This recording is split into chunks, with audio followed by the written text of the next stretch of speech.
सभी लोगों से निवेदन है नीचे बैठ जाए प्रेम पूर्वक, थोड़ा शांति बनाए रखे। बोलो नाग देवता की, सुरकुंडा मैया की, गंगोत्री धाम की, यमुनोत्री धाम की, सभी संतन की। पाल जी शास्त्री जी का बहुत बहुत स्वागत करता हूँ, अभिनंदन करता हूँ। साथ ही उनके साथ उपस्थित उनकी पूरी टीम का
लंबोदरं परमसुंदरमेकदंतं रक्तांबरम त्रिनयनम परमं पवित्रम उदयत्यो वृदस्रवाः स्वस्ति नः पूषा विश्ववेदाः स्वस्ति हो शान्तिरन्तरिक्षगुं शान्तिः पृथिवी शान्तिरापः शान्तिरोषधयः शान्तिः वनस्पतयः शान्तिर्विश्वे देवाः शान्तिः ब्रह्म शान्तिः सर्वगुं जो व्यवस्था है थोड़ा सा पंक्ति जिनके हाथ में है ध्वजा पताका वो सब लोग जो हैं बीच बीच में कुछ गैप देते हुए कुछ लोग आगे कुछ बीच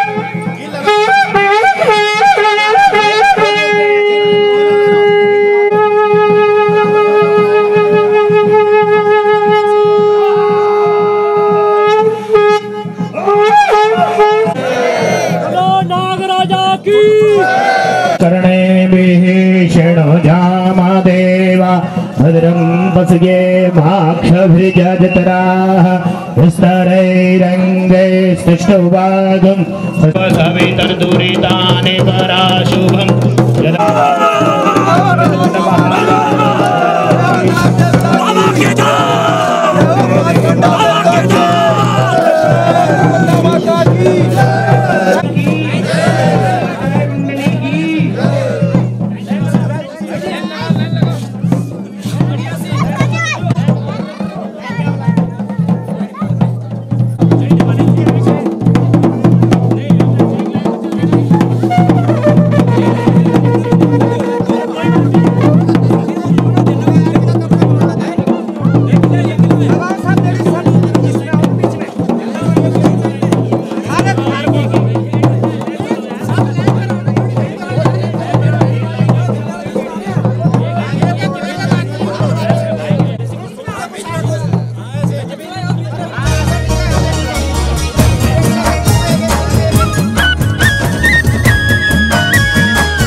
सीमा डांडा स्वर्ग मुके नाचाइलो दाम तेरो नागी राजा चाइलो स्वर्ग मुके नाचाइलो दाम तेरो नागी राजा चाइलो चल मनुआ ओ चल मनुआ उड़ी के तू जाया मुझे सीमा डांडा चल मनुआ नागी राजा को दाम मुझे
सुकुंडा मैया की जय।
पृथ्वी का ध्यान करेंगे। ओम माह हरि ओम मा यक्षे नमसुदा देवी सर्वदा मंगल प्रिया आयो प्रमाण सकलम देहिर्देवी नमस्तुते इमां पूजा मया देवी यथा शक्तो भवे। हरि ओम मा सर्ववाद्यमयी हम श्री घंटाकर्ण देवता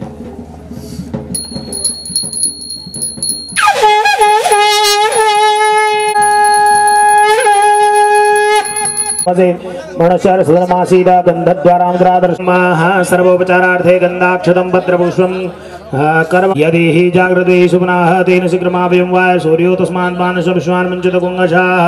ओम श्री गंगे च विमने च गोदावरी सरस्वती नर्मदे सिन्धु कावेरी जले अस्मिन् सन्निधिं गुरु ब्रह्माण्डो तीर्थानि करे स्वष्टेन तेन सत्येन तीर्थमायान्तोम शान्तिरथ दूरितक्षयकारकः कलशस्य। ओम श्री भगवतेभ्यो पुण्डरीकाक्ष पुनातु बोल गंगे मैया की। बपू धृत शंख चक्र जपा कुसुम शंकासम काश्यपेयं महादुदिम तमोरेश भास्कराय नमो नमः। श्री सूर्याय नमो नमः। प्रार्थना पूर्वकं नमस्कारांच समर्पणा जगतस्दुघश्चाः। ओम सूर्याय नमः। आत्मा सरदा शतं जीवेम सरदा शतकं शृणुजाम सरदा शतं बब्रवाम सरदा शतं भूयस्य सरदा शतात्। प्रतिज्ञा संकल्पम संकल्प लेंगे।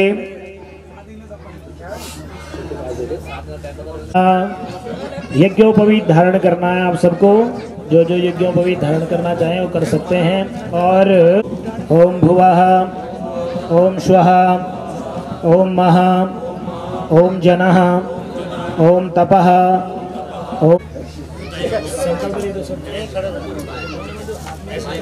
सपरिवार चंदन सिंह जी ब्रह्मणा सकुटुंब सपरिवार गोबर सिंह जी ब्रह्मणा सकुटुंब सपरिवार सुरेश सिंह जी ब्रह्मणा सकुटुंब सपरिवार गुलाब सिंह जी ब्रह्मणा सकुटुंब सपरिवार कृपाल सिंह जी ब्रह्मणा सकुटुंब सपरिवार रघुवीर सिंह जी ब्रह्मणा सकुटुंब सपरिवार गंभीर सिंह जी ब्रह्मणा सकुटुंब सपरिवार सुवर्णमेजनी जक्षानः समर समृताः। ओम माह कनकम कोलिकम नीलम पद्मरागम च मौक्तिकम एतानि पंचरत्नानि कलशान्तरक्षपेता सिक्का डाल देंगे। ओम हिरण्यगर्भा मा पूर्णा ओम पूर्णाः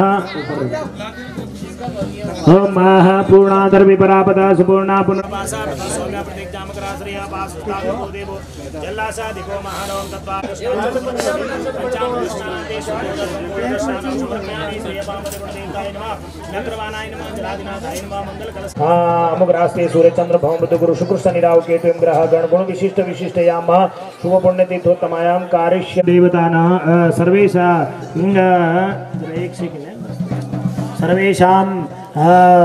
सर्वेशां प्रमोला परिवार जवाड़ी परिवार इमान व्यास देवानां पूजनम समस्थाक्य कर्मणः रुद्री पाठाक्य कर्मणः श्री दुर्गा अर्चन पाठाक्य कर्मणः तथा च विष्णु सहस्रनामत्वेन तदनिमित्तेन स्वस्ति श्रीमान व्यास देवानां गोपाल जी शर्मणः नाम इसमें छोड़ देंगे बस। हिताय च जगद्दिदाय कृष्णाय गोविंदाय नमो नमः। हरे ओम पाद प्रक्षालन होगी बस। उसके बाद जो है तिलक लगाएंगे। ओम कस्तूरी तिलकम ललाट पटले वक्षस्थले कौस्तुभम नासाग्रे वरमौक्तिकम करतले भेणुकरे गंगणम सर्वांगे हरिचंदनम सुललितम कंठे च मुक्तावले गोपास्त्री परिवेष्टितो विजयते गोपाल चूड़ामणि। कला बांधिया पिठाई लगा दी। अब लो एक लिफाफा श्री भगवतेभ्य नमो नमः। व्यास देवाय नमः सुंदाय नमो नमः।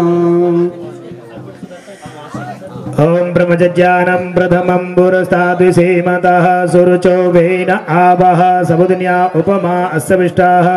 ओम जदफलं कपिलादाने कार्तिक्यां ज्येष्ठपुष्करे तदफलं पाण्डवा श्रेष्ठं विप्राणां पादशोचने सागरे सागरे सर्वतीर्थानि विप्रस्य दक्षिणपदे। नमो ब्रह्मण्यदेवाय गोविन्दाय नमो नमः। हाँ दुल्दी उधर बसी पंडित जी क्या हो गया।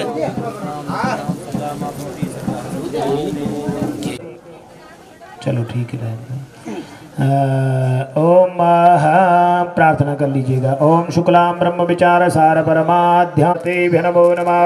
व्यास पुस्तकाय नमः। नमो देव्ये महादेव्ये सतमे पुण्यम दीर्घमायुरसो बलम महायक्षक्रमा लोके तदन्तु सदा मम। ओम अक्षतं चारिष्टचास्तु शान्तेः वनस्पतयः शान्तिर्विश्वे देवाः शान्तिः। वो दूसरा दोना जद पापम रोगम शोकम कल्याण।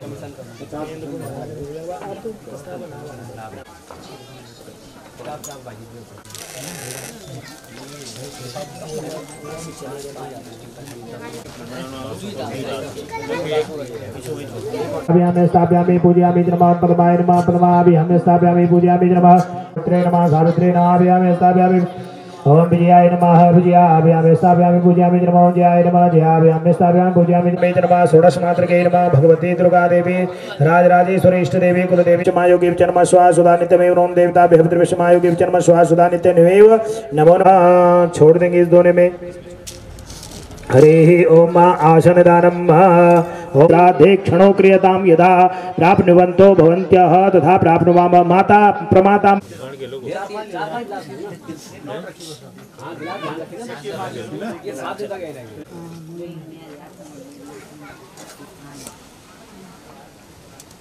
दीप ज्योति प्रब्रह्मा दीपो ज्योति जनार्दनम दीपो में हृदकष्टम पूजा दीपम नमस्तु भगवान नमस्ते। अक्षर डालेंगे ओम ब्रह्मज्ञानम प्रथमम पुरस्ताद सीमता सुरजोवे पत्र पुष्प धूदीप नैवेद्यतांबूलम सुदक्षिणाम समर्पयामि। हाथ जोड़ देंगे कृष्णाम मंजराधनम धरत प्रणयाय गोंगितारिकतः श्रीमन्नारायणाय नमः। दधि अष्टानम समर्पयामि। दधि अष्टा प्रदिशः आदिशो विदिशा उद्दिशो दिग्भ्यः देवादिनवदनताव संतोषाशीदाजम ग्रीक मिदमासरधुमी सर्व शासन परिदेशः हेहना कमयमाना शचन्द्रचन्द्रपूर्वेशा सन्ति देवाः सुख संपत्ति देवा स्वामी सुख संपत्ति मेरे शरण पड़े हम तेरे विघ्न हरण देवा ओ नवनिधि देवा आरती करत तुम्हारी निरंजन कर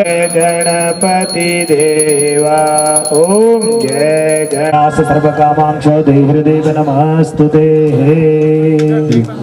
ओम हरि परम ब्रह्मा तस्मै श्री गुरुवे नमो। ग्राम सभा चामासवाड़ी में आयोजित श्रीमद् भागवत कथा पुराण का दिव्य और भव्य आयोजन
भगवान् विष्णु मंगलम गरुड़ध्वज मंगलम पुंडरीकाक्षं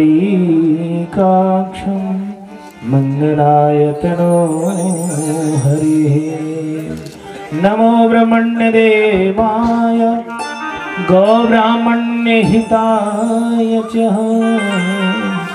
जगद्दिताय कृष्णाय गोविंदाय नमो नमः। बोली वेदव्यास भगवान की जय।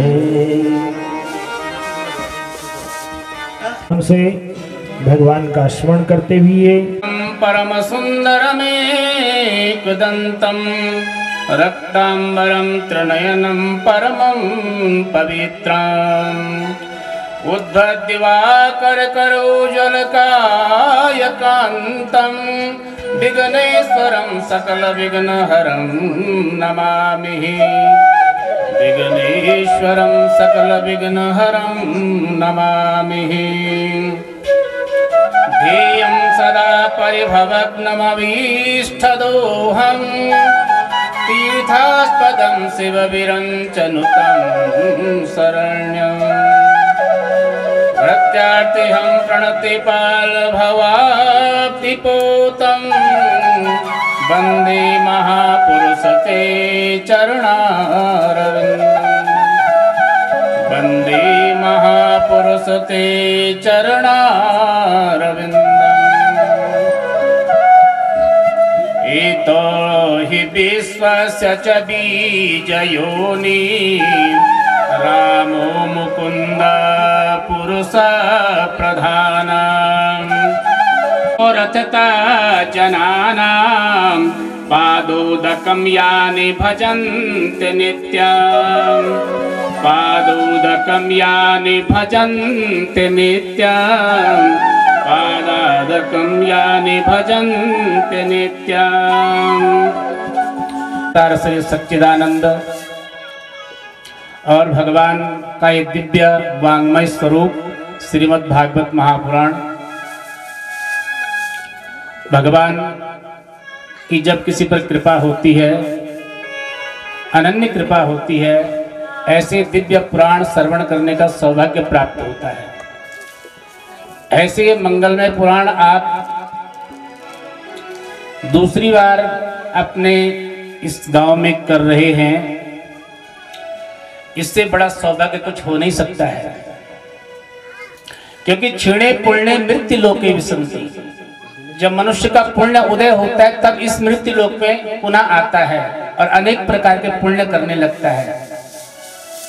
और आपकी इस दिव्य ग्राम मूल ग्राम चामासारी में ये द्वितीय भागवत आप कर रहे हैं।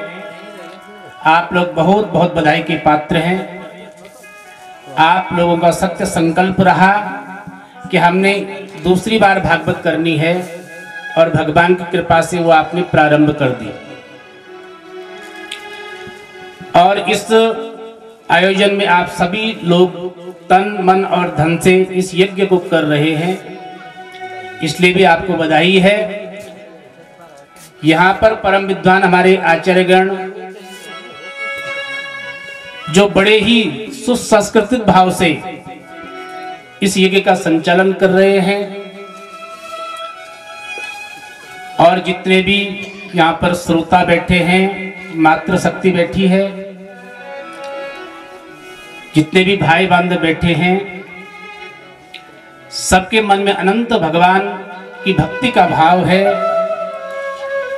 इसलिए आप सभी का इस भागवत महापुराण के यज्ञ में, इस कथा पांडाल में आपका स्वागत है। आपके अंदर निरंतर भगवान की भक्ति ऐसे ही बनी रहे ताकि आपको सब काम में सफलता प्राप्त हो। ऐसे हमारे अपने प्रभु से प्रार्थना है।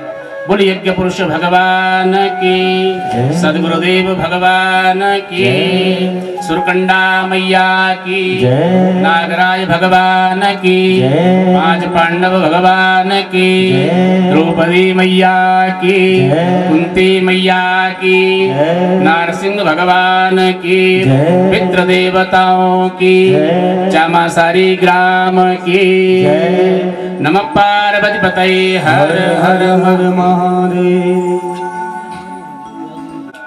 ये प्रथम दिवस और प्रथम दिवस में आप लोग जिस श्रद्धा भाव से सुबह से बैठे हुए हैं ये अकल्पनीय है। हमने कल्पना नहीं करी थी कि आप लोग सुबह 7 बजे से बैठे हैं। हमारे यहाँ पे प्रधान जी ने कहा था कि आप लोगों को 8 बजे यहाँ पहुँचना है, लेकिन अपने अधीन कुछ नहीं है, सब पराधीन है, तो हम कैसे 8 बजे आ जाते। इसलिए आने में विलंब हो गया और इतने देर से सुबह से आप लोग बैठे रहे। धन्य है आपकी शक्ति को, आपके भाव को, क्योंकि जहाँ भाव होता है वहीं देवताओं का वास होता है। जहाँ भाव नहीं है वहाँ किसी का वास नहीं होता, क्योंकि भाव मिच्छा में देवता। जिसके हृदय में सच्ची प्रार्थना सुबह से थी कि हमने यज्ञ में जाना है, आज व्रत रखना है, तो आप लोग आ गए, इतनी देर तक बैठ भी गए। बहुत ही सुंदर भाव से आप लोग यहाँ पर आए हैं और कथा के प्रथम दिवस की कथा आप लोग श्रवण करेंगे, क्योंकि पुण्य से कथा श्रवण करने का अवसर प्राप्त होता है, वो पुण्यवान होता है। और जिस गांव में ये कथा होती है भागवत महापुराण, उस गांव में समस्त देवताओं का वास भी हो जाता है। राधे गोविंद गोविंद राधे राधे राधे गोविंद गोविंद राधे राधे राधे गोविंद गोविंद राधे राधे राधे गोविंद गोविंद राधे राधे राधे गोविंद गोविंद राधे राधे राधे गोविंद गोविंद राधे गोविंद राधे गोपाल राधे गोविंद राधे राधे राधे गोविंद गोविंद राधे राम श्याम राधे श्याम श्याम राधे घनश्याम श्याम राधे श्याम श्याम राधे घनश्याम श्याम राधे राधे राधे गोविंद गोविंद राधे राधे राधे राधे राधे गोविंद गोविंद राधे राधे गोविंद गोविंद राधे राधे राधे गोविंद गोविंद राधे राधे राधे गोविंद गोविंद राधे राधे राधे गोविंद गोविंद राधे। तो ब्रह्मा जी ने एक चक्र छोड़ा और जो चक्र जाके नैमिषारण्य में जाकर के रुका। ब्रह्मा जी ने कहा कि जहां पर यह चक्र रुकेगा वहीं पर नैमिषारण्य स्थान हो जाएगा, बड़ा पवित्र हो जाएगा, और वहां पर निमिष मात्र में भी सारे दुख दूर हो जाएंगे, सारे कष्ट दूर हो जाएंगे।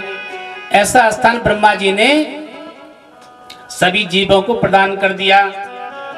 तो उसी नैमिषारण्य में निमिषे सूतमासीनां मभिवाद्य महामती कथामृत रस स्वाद कुशला सोनको ब्रवीत। एक समय नैमिषारण्य में सूर्य को प्रणाम करके सौनकादि ऋषियों ने कहा, हे महाराज जी, आप तो परम विद्वान हैं, साक्षात व्यास जी के परम प्रिय शिष्य हैं।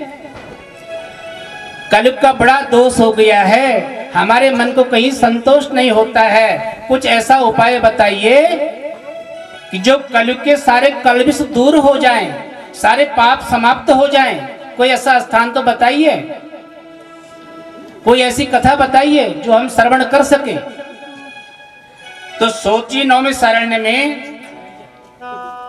उन ऋषि मुनियों को भगवान की कथा को श्रवण करा रहे हैं, क्योंकि जो सत्पुरुष होते हैं वो अपने लिए कुछ नहीं मांगते हैं, वो हमेशा दूसरों के लिए मांगते हैं।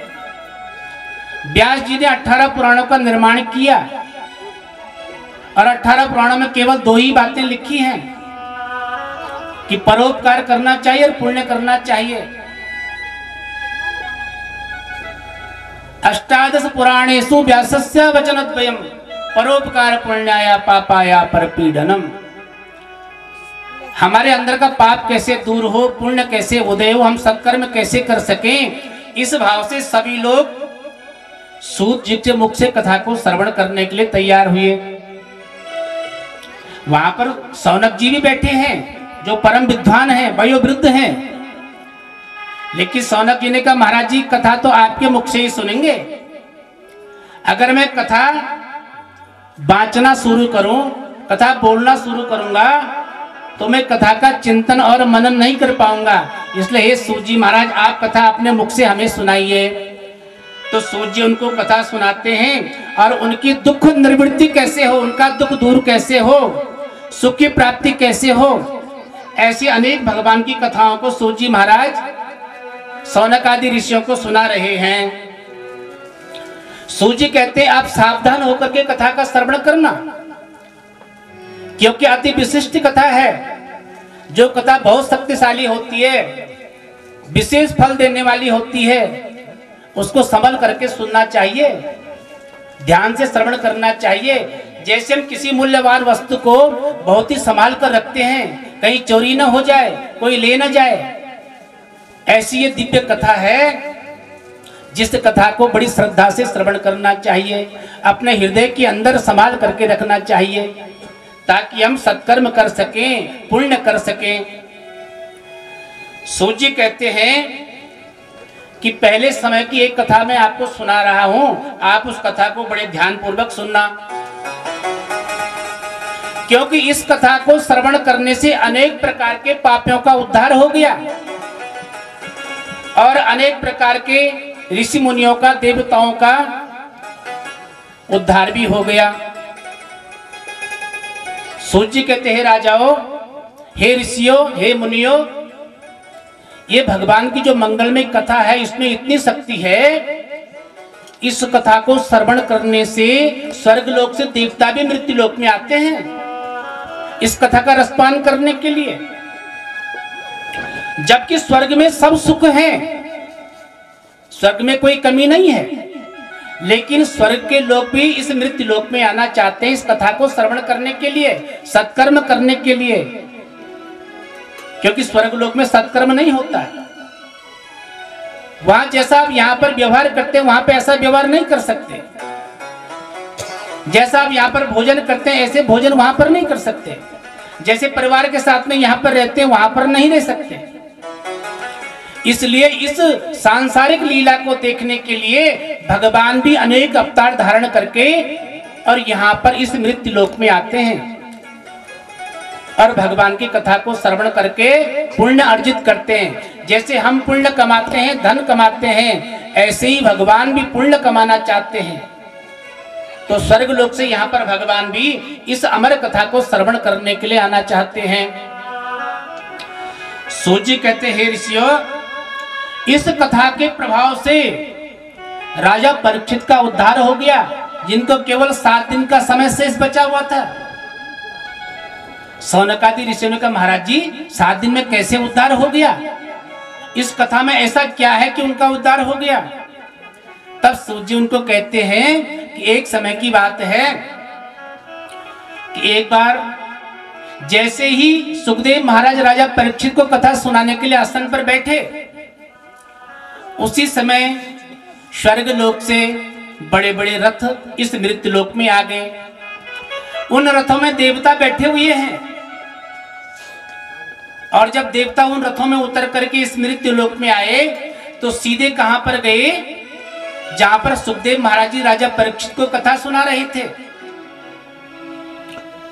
जब सुखदेव महाराज जी ने कहा कि तो स्वर्ग से साक्षात देवता आए हैं और इनको इस कथा से क्या लाभ है, क्यों आए हैं, तो देवताओं ने सुखदेव महाराज जी को प्रणाम किया और कहा महाराज जी शुद्धा कुंभम गृहीत्वा देवास्तात्र समागमन। हाथ में एक कलश लेकर के जिसमें अमृत कलश है, जो अमृत से भरा हुआ है, उस कलश को लेकर के आए। सुखदेव महाराज जी ने कहा महाराज इस कलश में क्या है, उनका इसमें अमृत है। तो सुखदेव महाराज ने कहा अमृत का हमें क्या काम, हमें अमृत की आवश्यकता नहीं है। तो उन देवताओं ने कहा महाराज जी आपको तो नहीं है, लेकिन जो राजा कथा सुन रहा है राजा परीक्षित, इसको तो जरूरत है। ये कथा क्यों श्रवण कर रहे हैं? क्या इनको अमर नहीं होना है, राजपाट नहीं करना है? सुखदेव महाराज जी ने कहा अरे देवताओं, आप क्यों चिंता करते हो? जो आपकी कथा में जो अमृत होने का, जो आपके कलश में जो अमृत है जिससे जीव अमर हो जाता है, वही कथा तो मेरे पास भी है। आपकी कथा से केवल अमृत हो, अमर जीव हो जाता है, लेकिन जिस कथा को मैं राजा परीक्षित को श्रवण करा रहा हूं, इस कथा से तो ये लोग भी परलोक दोनों लोग सुधर जाते हैं। तो देवता समझ गए कि सुखदेव महाराज जी के पास जो कथा ज्ञान है, जो अमृत रूपी कथा है, ये कथा बड़ी विचित्र कथा है, जो साक्षात जीवन में तरण तारण कर देती है, ऐसी ये कथा है। एक तरुण स्त्री है जो 20 साल की स्त्री है, वो वहां पर बैठी हुई है, विलाप कर रही है, रो रही है, और उसके चारों तरफ अनेक स्त्रियां बैठी हुई हैं, उसको सांत्वना दे रही हैं। हे बहन तुम क्यों रोती हो, क्यों विलाप कर रही हो? लेकिन उस स्त्री के आंखों से निरंतर अश्रुधारा बह रही है। नारद जी ने सोचा कि ये स्त्री क्यों रो रही होगी, और इसके समीप में जो स्त्रियां ये कौन होंगी? इस भाव से नारद जी उन स्त्रियों के पास में गए। दूर से नारद जी ने देखा कि सारी स्त्रियां कहती हैं उस स्त्री से जो रो रही है, अरे बहन क्यों रोती हो? ये तो कलयुग का दोष है, कली का प्रभाव है, सब जगह पाप फैल गया है, अत्याचार हो गया है। हे बहन सभी जगह ये दुष्कर्म हो रहा है, तुम क्यों चिंता करती हो, क्यों रोती हो? लेकिन वो देवी कहती है कि मैं क्या करूं, मैं अपने पुत्रों को लेकर के कहां जाऊं, क्योंकि उस स्त्री के बगल में 2 पुरुष लेटे हुए थे जो उस जवान स्त्री के बेटे हैं। नारद जी ये सब दृश्य देख रहे थे तो नारद जी को बड़ा अचंभा हुआ कि ये स्त्री तो तरुण लगती है, जवान लगती है, और इसके बगल में जो कोई 2 पुरुष लेटे हुए हैं ये तो वृद्ध लगते हैं, मैं पूछता हूं ये कौन है? नारद जी वहां पर गए, उनको प्रणाम किया, हे देवी आपको प्रणाम हो, लेकिन आप कौन हैं? वो देवी तुरंत खड़ी उठी, उन्होंने देखा ये तो कोई ब्रह्मर्षि हैं, उनको प्रणाम किया। हे ब्रह्मर्षि मैं आपके चरणों में बार बार निवेदन करती हूँ, प्रणाम करती हूँ। नारद जी का देवी वो तो ठीक है, लेकिन ये बताओ तुम कौन हो? तो तब वो स्त्री जो रो रही थी उसने हाथ जोड़ करके नारद जी से कहा, हे नारद जी, हे ऋषिवर, मेरा नाम भक्ति है, और ये तुम्हारे बगल में जो स्त्रियां हैं ये कौन हैं? तो वो भक्ति बोली ये गंगा आदि नदियां हैं, ये गंगा है, यमुना है, सरस्वती आदि जो नदियां हैं, ये सब नदियां स्त्री का रूप धारण करके मेरे को सांत्वना दे रही हैं। तुम्हें सांत्वना क्यों दे रही है?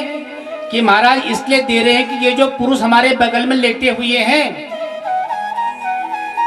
ये पुरुष नहीं है, ये मेरी संतान है, मेरे बेटे हैं।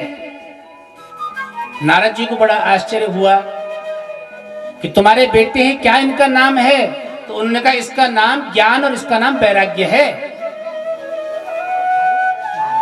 जब नारद जी ने ऐसा सुना तो नारद जी के मन में बड़ी दिक्कत हो गई। देखो भक्ति मैया तो तरुण है, कलयुग में ऐसे देखने को मिलता है, माता पिता जवान और बेटा वृद्ध हो जाता है, ये कलयुग का भी लक्षण है, आजकल भी दिखाई देने लगता है। आप देखते होंगे कि हमारे माता पिताओं के बाल तो अभी काले हैं, लेकिन बच्चों के बाल सफेद हो गए। बच्चे यहां से और मसूरी तक पैदल नहीं जा सकते, हमारे माँ बाप चले जाते हैं। ये कलयुग का लक्षण तो है। अनेक प्रकार का पाप बैठ बैठ करके उनके अंदर इतना घर पाप ने बना लिया है, उनके शरीर को कमजोर कर दिया।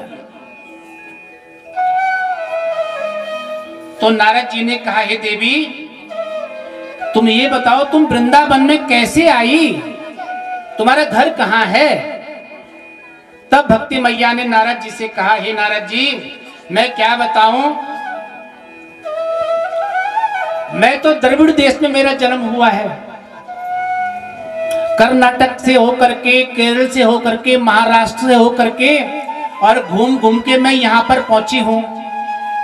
वहां पर जहां मैं रहती थी, जहां मेरा जन्म हुआ, वहां लोगों ने मेरे साथ में बड़ा अत्याचार किया है, मेरा अपमान किया है, इसलिए मैं वहां से भाग करके इधर आई हूं। लेकिन जब मैं वृंदावन में पहुंची तो मन को थोड़ा संतोष हो गया। लेकिन हे नारद जी ये बताओ, हे ऋषिवर ये बताओ, इस वृंदावन में ऐसा क्या है कि मेरे मन को थोड़ा संतोष हो गया? तो नारद जी ने कहा, हे भक्ति तुम चिंता मत करो, वृंदावन में साक्षात भगवान का स्थान है, ये तो स्वर्गलोक से भी बढ़कर स्थान है। आप चिंता मत करो, तुम्हारे शकल जो कलविष हैं, जो दुख हैं वो दूर हो जाएंगे, आप चिंता मत करो। ऐसा उपदेश करके नारद जी जैसे आगे जाने लगे, भक्ति मैया ने नारद जी से कहा, हे नारद जी आप तो जा रहे हो, लेकिन आपने मेरे पुत्रों के लिए जो वृद्ध अवस्था में पड़े हुए हैं उनके लिए कुछ बताया नहीं कि इनका क्या करना है। नारद जी ने कहा, देवी आप चिंता मत करो, मैं इनके लिए कुछ ना कुछ ऐसा उपाय करता हूं, ये जैसे पहले थे वैसे ही हो जाएंगे। नारद जी उनके समीप में गए और उनसे कहा, अरे बेटा ज्ञान, अरे बेटा वैराग्य, तुम जागते क्यों नहीं हो? क्यों तुम्हारी ऐसी अवस्था हो गई है? लेकिन वो दोनों नहीं उठे, अचेत पड़े रहे। नारद जी ने वेद का पाठ किया, लेकिन चारों थोड़ी देर उठते फिर वहीं पर सुसुप्त होकर के सो जाते। नारद जी को बड़ी विडंबना हुई, अब मैं क्या करूं? भक्ति मैया से कहा, हे देवी तुम चिंता मत करो, मैं कुछ न कुछ इनके लिए उपाय करूंगा। नारद जी जब वहां पर असफल हो गए, जाने लग गए, लेकिन तब तक आकाशवाणी हो गई। और आकाशवाणी क्या हुई? अरे नारद जी तुम जा कहां रहे हो? ज्ञान वैराग्य को छोड़ करके कहां जा रहे हो? तो नारद जी ने कहा, मैं क्या करूं, मैंने सब कुछ कर लिया, लेकिन ये जागते नहीं हैं, ये सुसुप्त अवस्था में लेटे हुए हैं, अब मैं इनको कैसे इनका उद्धार करूं? तो आकाशवाणी जब हुई तो आकाशवाणी ने नारद जी से कहा, हे नारद जी तुम ज्ञान यज्ञ करो। तो नारद जी ने कहा, ज्ञान यज्ञ तो मैं करूंगा, लेकिन वो ज्ञान यज्ञ कैसे होता है कोई बताए। तो आकाशवाणी ने कहा कि हे नारद जी इस ज्ञान यज्ञ के बारे में तुम